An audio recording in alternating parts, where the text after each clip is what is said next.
Hello, everybody. We are officially live. Okay, so we have the privilege once again to talk to Mr. Labway Math. You are the face of Labway Math for all of us. So Derrick Latrell, it's so good to have you. Thank you so much for coming back.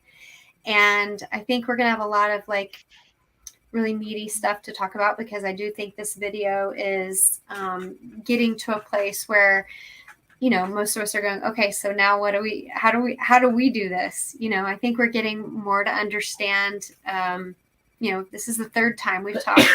And for those who have even not been with us, even if you watched, hopefully the last video, the video 1, what we're calling TED Talk 1 and TED Talk 2, we're definitely getting into the meat. And so we have one more opportunity to kind of ask you the questions, and I hope that you guys will take this opportunity, since Derrick is here, to really ask whatever questions you have. And, don't be afraid. No question is a stupid question. Derrick is incredibly gracious and patient. And, in the end, he wants to help us. He wants to help our kids. So don't be afraid to ask anything. But barring that, let's see. Do we have any questions so far? I'm wondering if I should just go ahead and kind of jump in a little bit here. Do we have any questions yet? Okay. All right. Well, I'm going to go ahead and kind of just bring up some of the obvious stuff. So, okay. So in this one, so with the first one, you really focused on logic and helping us to understand the importance of logic, right, versus procedure. And then this one is talking about discovery versus explanation. So my question for you is, discovery is something that, like you talk about noun, verb, noun in the explanation that you use, which I love that. So why is discovery so important? Let's start just with that. Help us to really grasp why with math we're using words like discovery. Yeah. Well, because, first of all, Elyce, thanks for having me. And thanks for giving me a chance to speak to homeschool parents again. I appreciate it.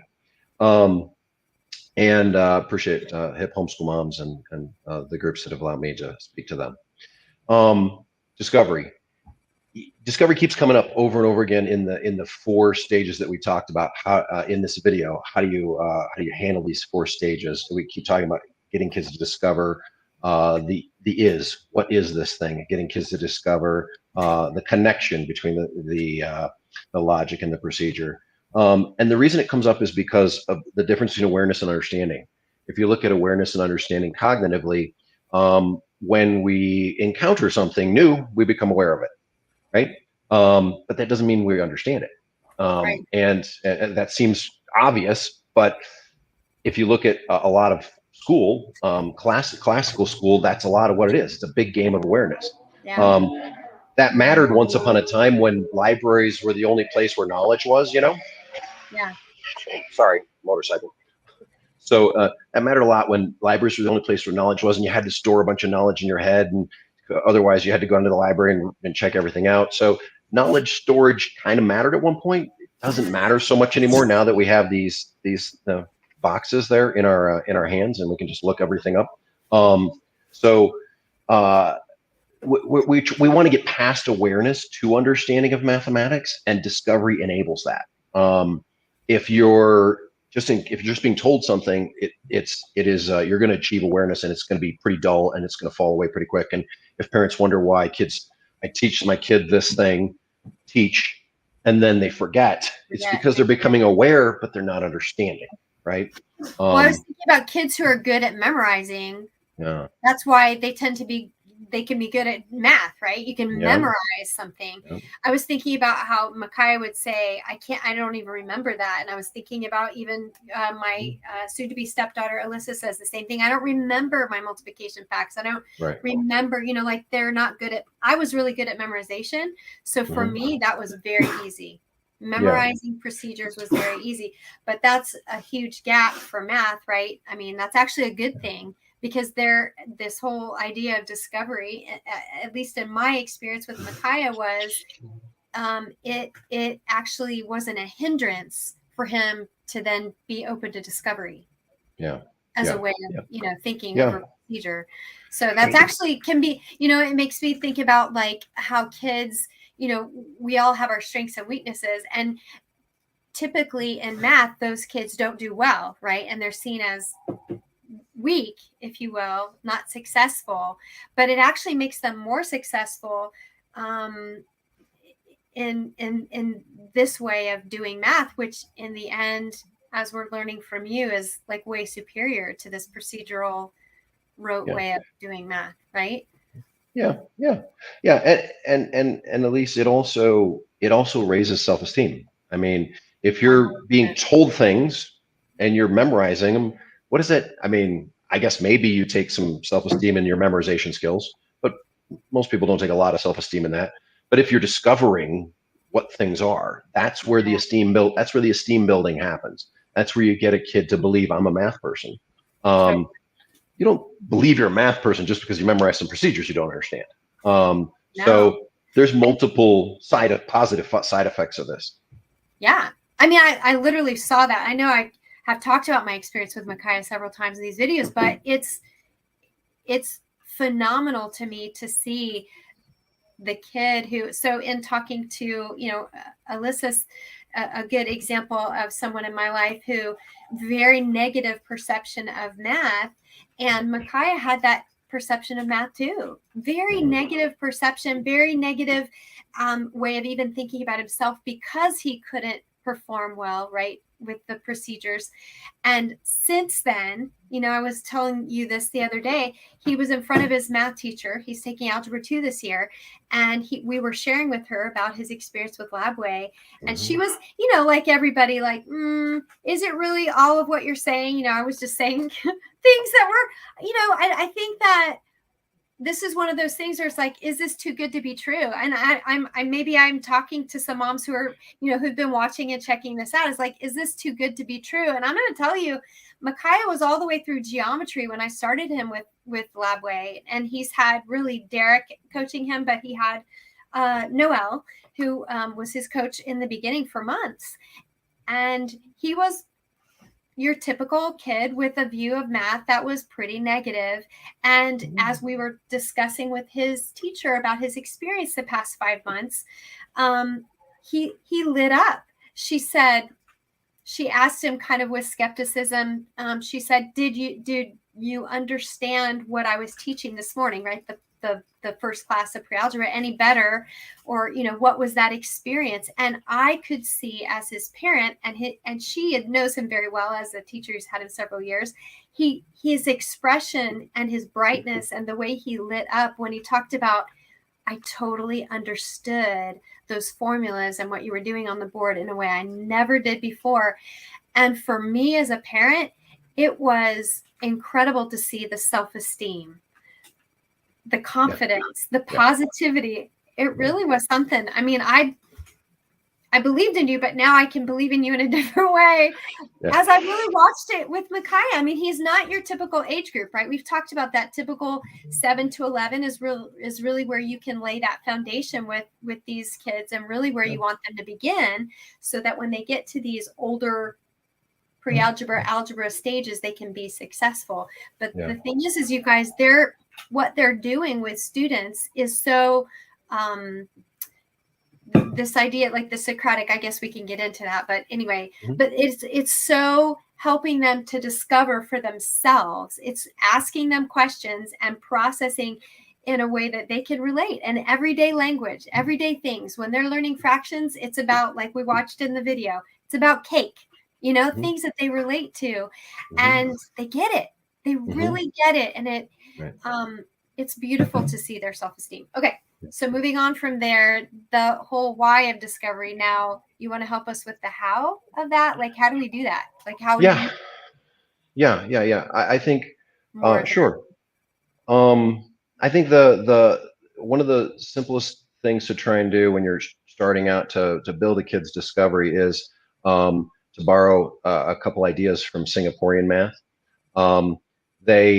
They have a process that they call concrete pictorial abstract, let me demystify that real quick. So concrete, Please. yeah, concrete is just simply getting physical stuff that represents the math. So A cake. that's yeah, a cake, a cake. You can get a cake if you want to talk about fractions. You get a cake if you want to talk about yeah. Um, that's that's very good. And this can take a little time. We refer to it as expensive because it can be expensive in minutes. It can be expensive in money. Mm-hmm. So you don't always have to do concrete first. It's not like yeah, that's like a golden rule. It's fine. It works. It's good. Um, and but you can also pick the right pictures. And by picking the right pictures, there's I want to clarify for everybody. There's two kind of pictures you can do. It doesn't mean you have to be a great drawer where you can draw this beautiful, intricate drawing. In fact, it's better for the learner to be doing the drawing as opposed to you. Um, so that's one thing. Also, vivid stories. Mm-hmm. If you can grab a story from a recent event or a highly memorable event, their last birthday or something, Mm-hmm. and you really talk about that story, and you're like, okay, so what kind of cake was it? How did it taste? And and you're getting in there, and okay, where was the cake? And what and so let's say you walk, you leave, you go to your friend's house, you come back. Who's your friend's name? And you create this vivid story with them where it's their friend, it's their cake, Yes. it's the strawberry cake they love, and that's just as good of a picture as a drawn picture. Mm-hmm. So when you and what happens then is you take these concrete situations, these drawn pictures, these vivid images, and you lay them out, and you make sure as you're discussing that and laying it out that the elements of the math are there, and then you inspect the story.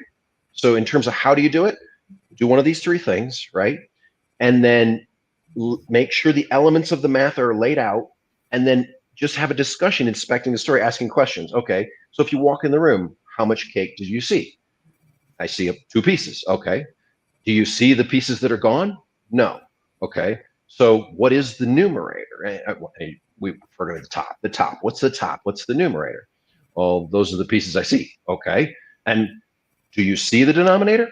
No. Why?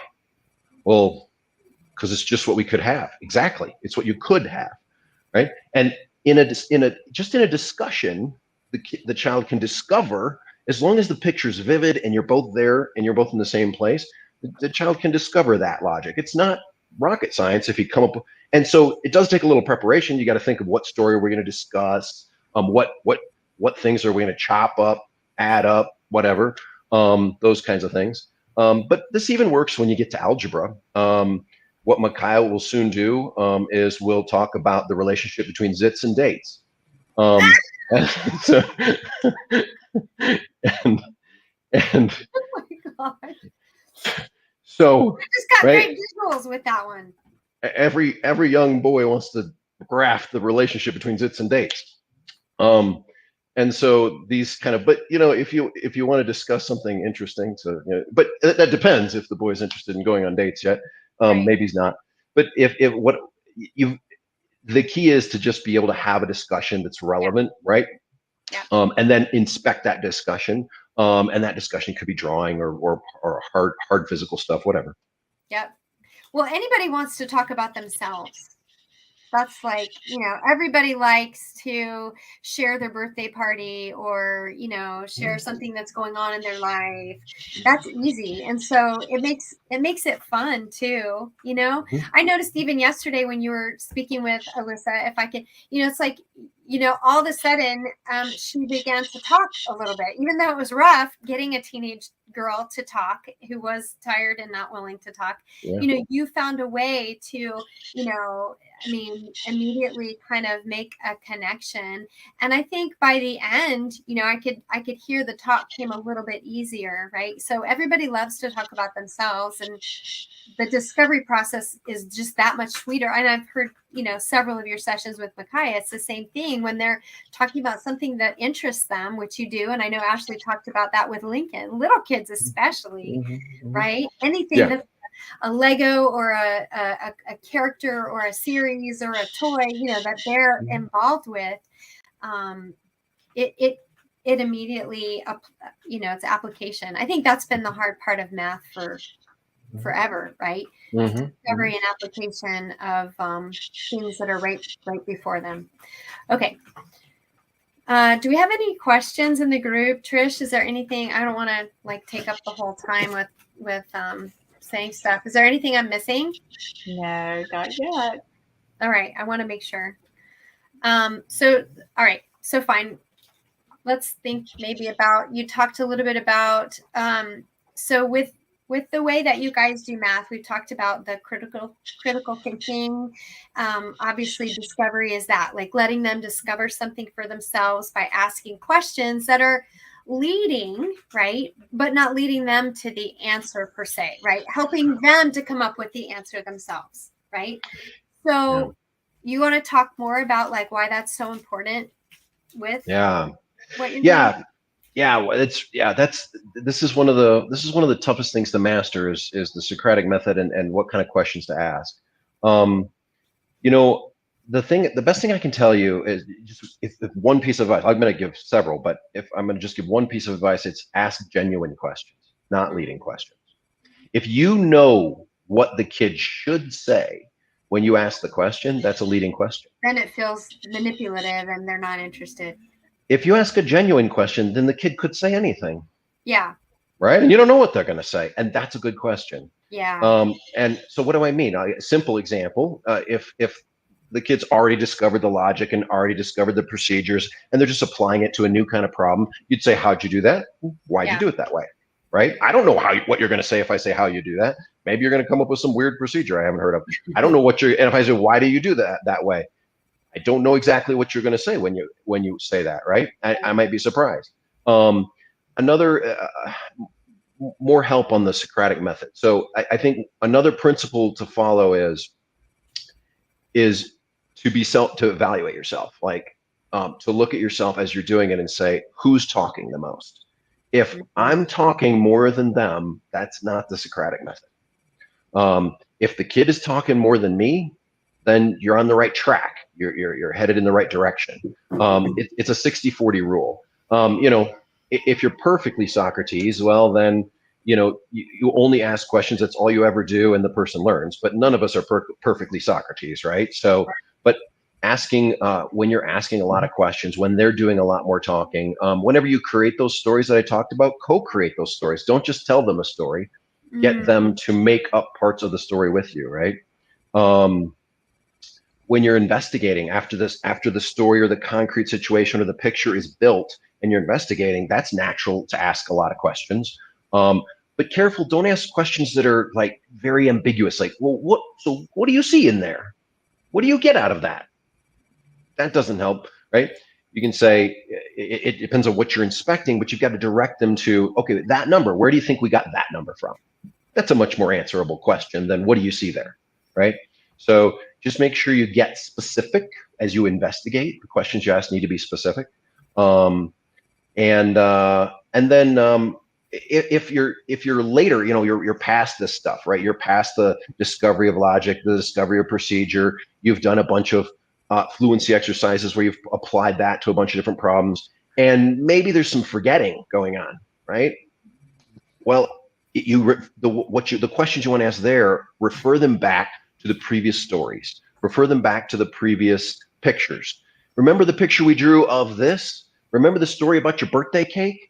And so if you've created these memorable concrete situations, these memorable vivid stories, these memorable things, then you can remind the kid and they'll do it themselves. Makai has done it with me. He's, oh, okay, wait a minute. I remember that story I was talking about with Noel.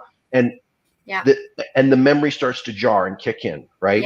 And this allows them to hang on to something that's much more emotional than just this awareness lecture discussion where those are the kinds of things we forget, right? But when we can attach an emotion, that's what I've learned about just learning in general. When you can attach an emotion to it, then it's stored differently, and you can recall it better, easier. I don't know what the correct word there is. Easier recalling of information, right? So it's amazing that we've been learning math for so long in this procedural way and wondering why, we're not super successful. And supposedly I was actually talking to someone the other day about, she's a professor, right, at a university level. And she's saying that there's just a real, the whole field of mathematics and science, generally speaking, is not, it has not improved a whole lot over all the years and things that have been done in education over like 50 years or however long. And I was really surprised to hear that. But in talking to you, learning about Labway and learning all of these things, that makes 100% complete sense. Like the two go right together, right? It's like, oh, well, no wonder.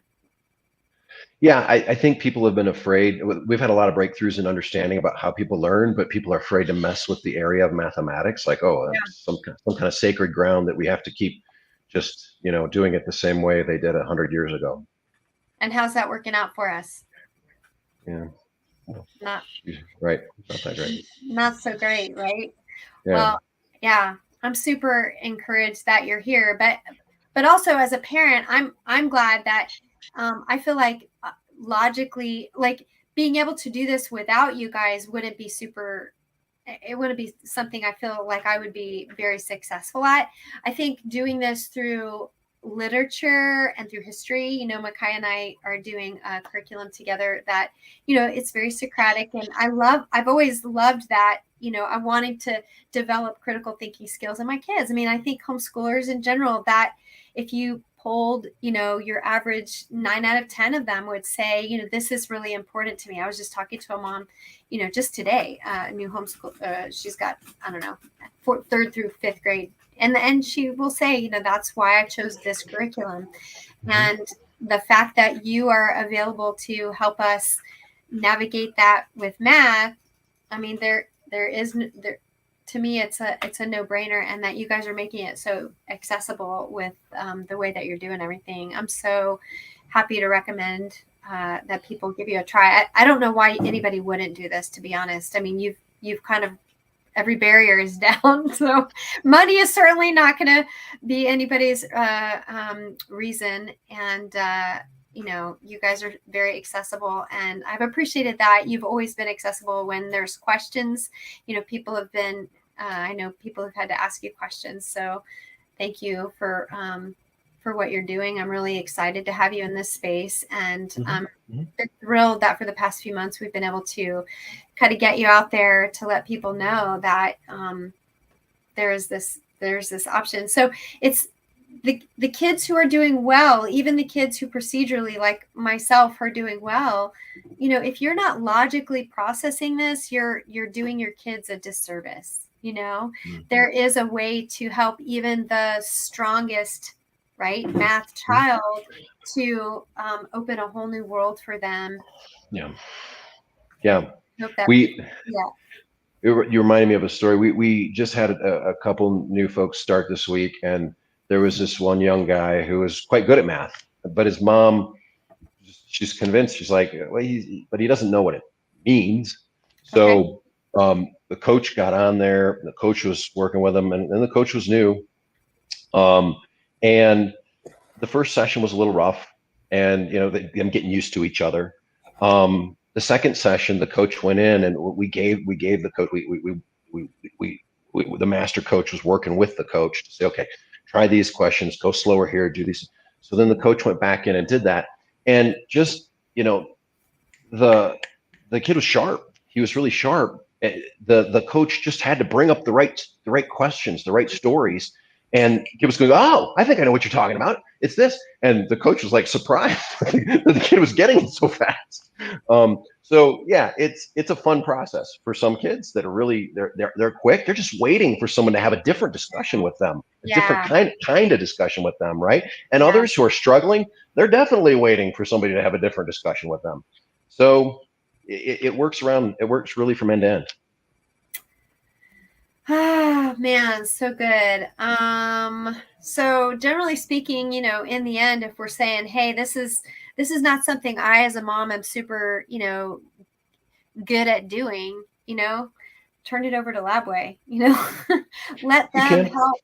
your kids to think logically and have math be meaningful, not just make sense, but the idea is that it means something to them, that there's a connection to real life, which I think is just so missing. We're doing that a little bit with other subjects, other school subjects, but we're not doing it with math. And I think it's probably, how many hours are your coaches? I mean, that's the reality. Yeah. Like, it takes a lot of training to be able to do what you're doing. Yeah, it takes. We train for about 120 hours. There's about 120 hours of work we do with them. But I mean, I encourage parents, like, if parents just are saying, well, okay, I hear all this stuff and I want to try and do it. Okay, great. No problem. We provide free consultations. We can consult you on how to get started. If you have questions about, okay, I hear all this stuff, but what logic do you want? What logic should I be inspecting? We're open. You can contact us. We'll tell you, okay, the logic of that is this. We have no problem with that. We want to be helpful.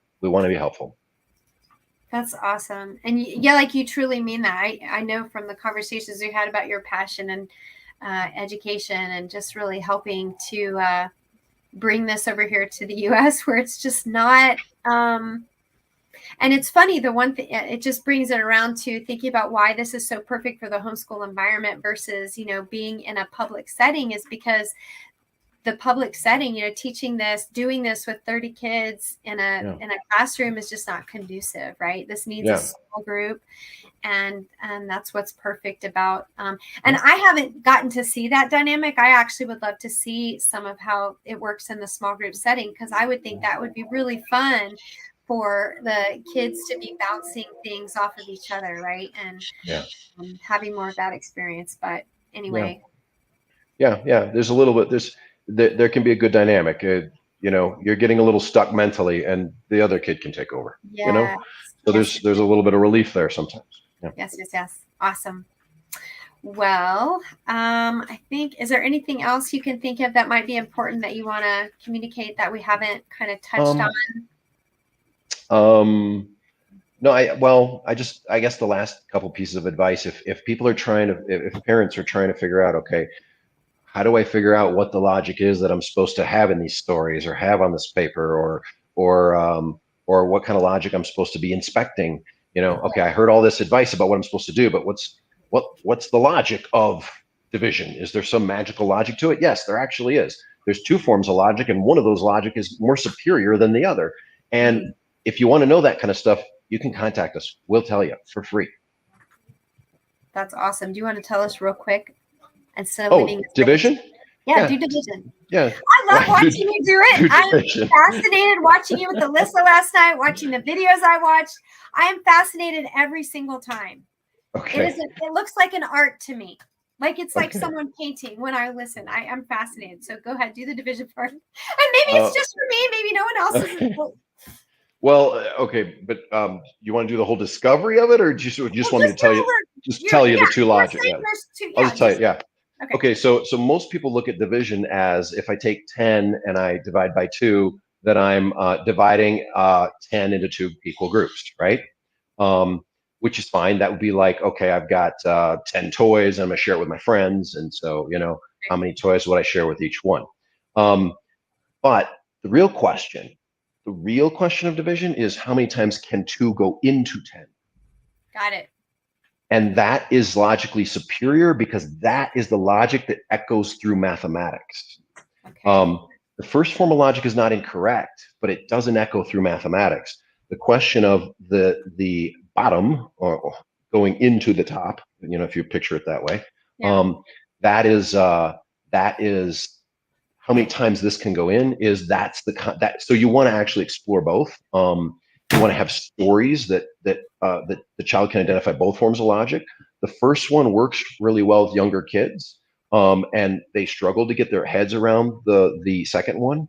When you're dealing with middle or older kids, they get that second one real quickly.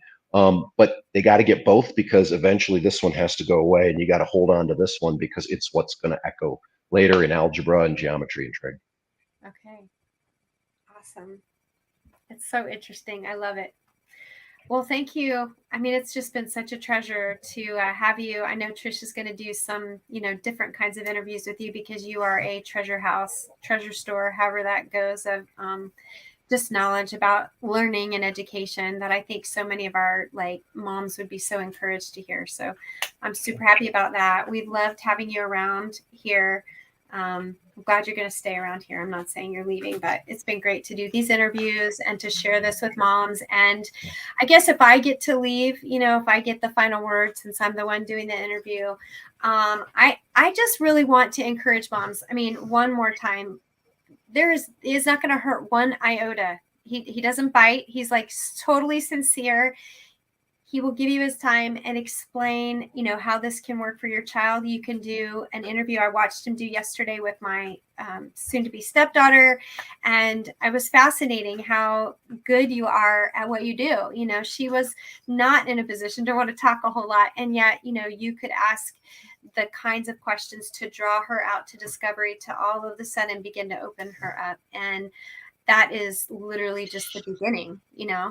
And the way that you will change the face, and have already done this in Asia, but change the face of math and helping our kids to think differently, have different relationship with math is very exciting to me. So I'm just really recommending that people will just give you guys a call, get that free consultation, whatever, at least do that, and see how this can help your own child personally. So Awesome. Please do that. Please do that. Thank you so much, Derrick, for your time. Thanks, Elyce. Your wisdom and knowledge and sharing everything with us. We are so grateful. And I'm sure we'll do another one of these again in the future. But for now, thank you. Okay. Have a good night, everybody. Thank you for listening.